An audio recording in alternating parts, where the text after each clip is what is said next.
ചേർത്തലയിലെ വ്യാപാരികളുടെ പ്രബല സംഘടനയായ മർച്ചന്റ്സ് അസോസിയേഷന് പ്രവർത്തന വിലക്ക്. അനിയന്ത്രിതമായ ഡെപ്പോസിറ്റ് സ്വീകരിക്കലും വിനിയോഗവും സംബന്ധിച്ച പരാതിയെ തുടർന്നാണ് ബഡ്സ് ആക്ട് പ്രകാരം നടപടി. ചേർത്തലയിലെ മർച്ചന്റ്സ് അസോസിയേഷന്റെ പ്രവർത്തനം അനധികൃതമാണെന്ന് ആരോപിച്ച് ചേർത്തല സ്വദേശികളായ KR റൂബേഷ്, സിനിൽകുമാർ, സുനിൽ ചന്ദ്രദത്ത് എന്നിവരാണ് പരാതി നൽകിയത്.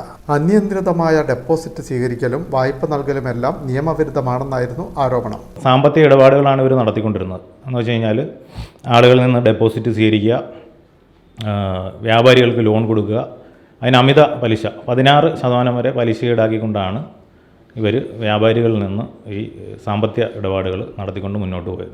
ഒരു സാമ്പത്തിക ഇടപാടുകൾ നടത്തുന്നതിനുള്ള ലൈസൻസ്, ബാങ്കിങ് ലൈസൻസ് ഒന്നും തന്നെ ഇവർക്കില്ലായിരുന്നു. ഇതൊക്കെ സംസ്ഥാനത്ത് നമുക്കറിയാം, ബഡ്സ് ആക്ട് എന്ന് പറയുന്ന ഒരു ആക്ടുണ്ട്. ഈ അനധികൃത സാമ്പത്തിക ഇടപാടുകൾ നടത്തിയാൽ അതിനെതിരെ എടുക്കുന്ന ആക്റ്റാണ് ബഡ്സ് ആക്ട്. അപ്പോൾ അതിൻ്റെ കോമ്പറ്റീറ്റീവ് അതോറിറ്റി എന്ന് പറയുന്നത് സഞ്ജയ് കൗൾ IAS ആണ്. അദ്ദേഹം നമ്മുടെ ചീഫ് ഇലക്ടറൽ ഓഫീസറാണ്.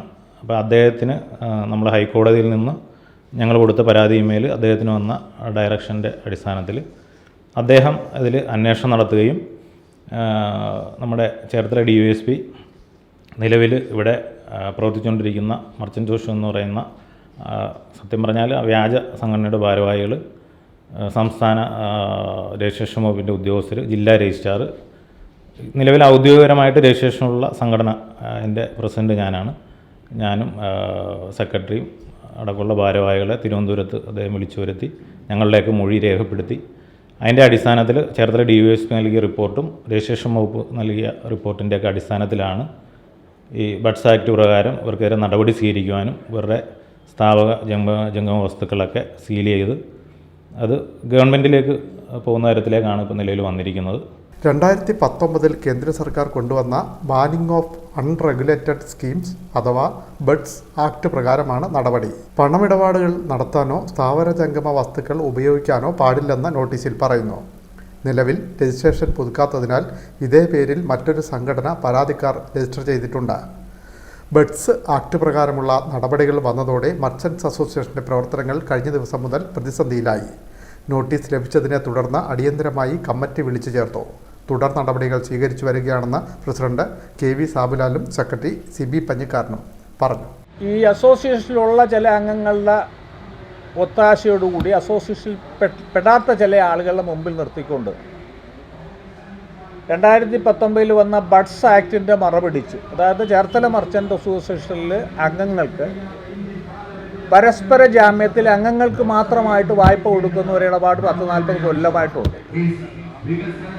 അത് സാധാരണക്കാരായിട്ടുള്ള കച്ചവടക്കാർക്ക് ഒത്തിരി പ്രയോജനപ്പെടുകയും ഈ പരാതി പറഞ്ഞിട്ടുള്ള അംഗങ്ങൾ പോലും അതിൻ്റെ ഗുണഭോക്താക്കളാക്കിയിരിക്കുകയും ഇപ്പോഴും ആ വായ്പ മേടിച്ച പണം അവരുടെ കയ്യിൽ നിൽക്കുകയും അതിന് വീഴ്ച വരുത്തിയിട്ട് അവരുടെ പേരിൽ കേസ് കൊടുക്കുകയും ചെയ്തിട്ടുണ്ടെന്നുള്ള ഒരു വസ്തുത ഇത് പരിശോധിക്കുന്ന ആളുകൾക്ക് മനസ്സിലാക്കാൻ സാധിക്കും. ഇത് സാധാരണക്കാരായിട്ടുള്ള കച്ചവടക്കാർ മാസവരി തരുന്ന കാശായത് കാരണം സൗഹൃദത്തിൻ്റെ സ്നേഹത്തിൻ്റെ ഒന്നും പുറത്ത് നിങ്ങൾ മേടിച്ച വായ്പ തിരിച്ചടക്കണ്ട എന്ന് ഭരണസമിതി അംഗങ്ങളായി ഞങ്ങൾക്ക് പറയാനൊക്കില്ല. സംഘടനയ്ക്ക് വരേണ്ട, അസോസിയേഷന് വരേണ്ട പൈസ കൃത്യമായിട്ട് തിരിച്ചെടുക്കാനുള്ള നിയമപരമായിട്ടുള്ള നടപടികളുമായിട്ട് പോയ സാഹചര്യത്തിൽ ഒരുപക്ഷെ ഈ അംഗങ്ങളെ പ്രകോപിപ്പിച്ചിട്ടുണ്ടാവണം. അവർ സത്യവിരുദ്ധമായിട്ടുള്ള പ്രസ്താവന, അതായത് ചേർത്തല മർച്ചൻ്റ് അസോസിയേഷൻ 19 കൊല്ലമായിട്ട് പ്രവർത്തിക്കുന്ന ആകപ്പാട് 15 ലക്ഷം രൂപയാണ് ഇതിനകത്ത് നിക്ഷേപമായിട്ട് അംഗങ്ങളുടെ അടുത്ത് നിന്ന് ഡെപ്പോസിറ്റായിട്ട് സ്വീകരിച്ചിട്ടുള്ളത്. അത് കണക്ക് പരിശോധിച്ചാൽ മനസ്സിലാവും. അപ്പോൾ അത് കോടിക്കണക്കിന് രൂപ അക്കൗണ്ട് ചെയ്യാത്ത പണം ഇതിനകത്തിട്ട് കുറച്ച് ആളുകൾ ചേർന്ന്, സമൂഹത്തിൽ പിടിപാടുള്ള കുറച്ച് ആളുകൾ ചേർന്ന് ഇങ്ങനൊരു കടലാസ് സംഘടന രൂപീകരിച്ചതിൻ്റെ അതിൻ്റെ മറവിലാണ് എന്നുള്ള സത്യവിരുദ്ധമായിട്ടുള്ള പ്രസ്താവന നടത്തിക്കൊണ്ട് ഇതിന് പരാതി കൊടുക്കുകയും ആ പരാതിയിൽ ഞങ്ങളെ അതിൻ്റെ മൊഴി കൊടുക്കാനായിട്ട് വിളിച്ചിട്ട് സെക്രട്ടറി എന്നതിൻ്റെ മൊഴി കൊടുത്തിട്ടുള്ളൂ. എന്നാൽ ഭരണസ്വാധീനം ഉപയോഗിച്ച് ഇത് അവിടെ ചെന്ന് ഇല്ലാത്ത തെറ്റിദ്ധാരണകൾ പറഞ്ഞു പരത്തി ഇതിന് ഗവൺമെൻറ് ഹോം ഡിപ്പാർട്ട്മെൻറ്റിൻ്റെ ഭാഗത്തുനിന്ന് ഒരു നമ്മുടെ ചേർത്തല മർച്ചൻ്റ് അസോസിയേഷൻ പ്രവർത്തനങ്ങളെ മരവിപ്പിച്ചുകൊണ്ട് ഒരു ഉത്തരവ് ഇറങ്ങിയിട്ടുള്ളതായിട്ട് ഞങ്ങൾക്ക് മനസ്സിലാക്കാൻ സാധിച്ചിട്ടുണ്ട്. ആ ഉത്തരവ് ഞങ്ങളുടെ കയ്യിൽ രേഖാമൂലം അത് സാധാരണ ഹോം ഡിപ്പാർട്ട്മെൻറ്റിൽ നിന്ന് ഇറങ്ങിയ കളക്ടർ ചുമതലപ്പെടുത്തിയിട്ട് കളക്ടറാണ് വന്ന് ഇത് മരവിപ്പിക്കുകയും അതിൻ്റെ ഡോക്യുമെൻ്റ് ആയിട്ട് വാങ്ങുകയും ഒക്കെ ചെയ്യുന്നത്. താക്കോൽ വാങ്ങി അങ്ങനെ ഒരു സംഭവം ഇതുവരെ ഉണ്ടായിട്ടില്ല. എന്നാൽ ഇതിന് നമുക്ക് ഗവൺമെൻറ്റിൽ നിന്നോ കോടതിയിൽ നിന്നോ നിയമപരിരക്ഷ കിട്ടാനും ചേർത്തല മർച്ചൻ്റ് ഇൻഡസ്ട്രി പ്രവർത്തനങ്ങൾ റെഗുലറൈസ് ചെയ്ത് പോകാനുമുള്ള നിയമപരമായിട്ടുള്ള നടപടികൾ ആരംഭിക്കാൻ എക്സിക്യൂട്ടീവ് കൂടി തീരുമാനിക്കുകയും അതിൻ്റെ അടിസ്ഥാനത്തിൽ അതിൻ്റെ പ്രവർത്തനങ്ങളുമായിട്ട് ഞങ്ങൾ മുമ്പോട്ട് പോയിക്കൊണ്ടിരിക്കുകയാണ്. യാതൊരു സംശയവും വേണ്ട, ഇത് താൽക്കാലികമായിട്ട് സംഘടനയെ അപകീർത്തിപ്പെടുത്താനുള്ള ചില അംഗങ്ങളല്ലാതെ പുറത്തു നിൽക്കുന്നവരും കൂടി ചേർന്നിട്ടുള്ള ഒരു ശ്രമത്തിൻ്റെ ഭാഗമാണ്. ഈ അസോസിയേഷനിലെ സംരക്ഷണത്തിൽ കഴിയുന്ന മുഴുവൻ വ്യാപാരി അംഗങ്ങളുടെയും അവരുടെ ഐക്യത്തിനും സംരക്ഷണത്തിനുമായിട്ട് ഈ സംഘടന എന്നും ഉണ്ടാകും എന്ന് മാത്രം ഈ അവസരത്തിൽ നിങ്ങളോട് പറയുകയാണ്. Win media, Cherthala.